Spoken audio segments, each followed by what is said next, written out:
Theories are great. Theories help us take lots of experiences, lots of data, lots of phenomena, and organize them in a way that they make sense, that we have a framework that we can move forward.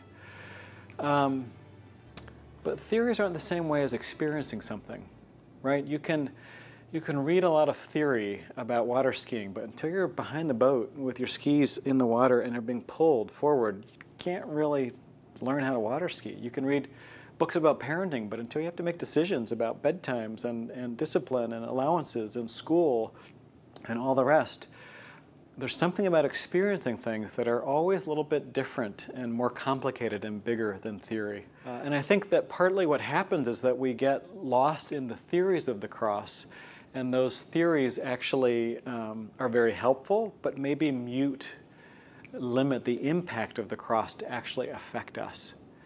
Think back to the Bible again. When people see the cross, it changes everything. It has an impact.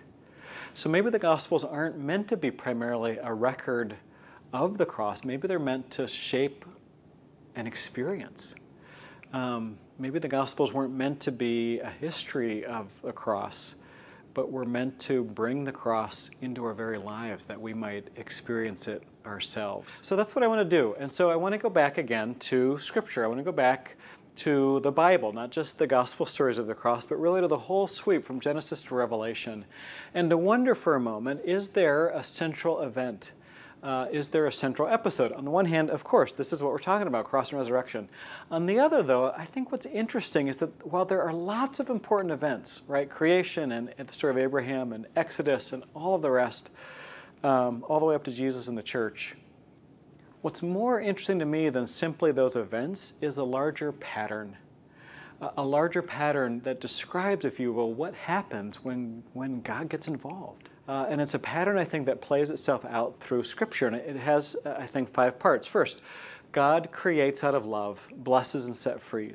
Right? We see this particularly in the creation story, but again and again, God creates something from nothing. God creates something anew and blesses it and sends it forth.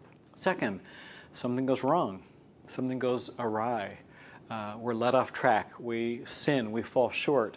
Things get complicated and harmful. 3, God isn't content to let us go off on our own. God comes after us in love, sometimes in warning or judgment or mercy or forgiveness, but God always comes to make things right again. 4th, surprisingly, we're not that excited when we learn God is coming after us. I know that seems odd. If we're stuck, why don't we want God's help?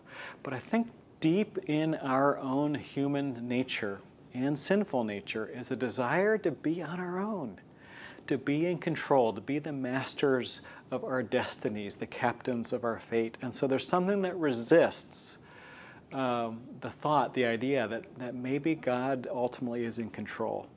So when God comes for us, the first human reaction is sometimes to distance God, to keep God at bay, to not feel so vulnerable, to not admit our need. 5th move, God comes anyway. And as hard as it is, in the end, it is life-giving. God saves. God will not let us go.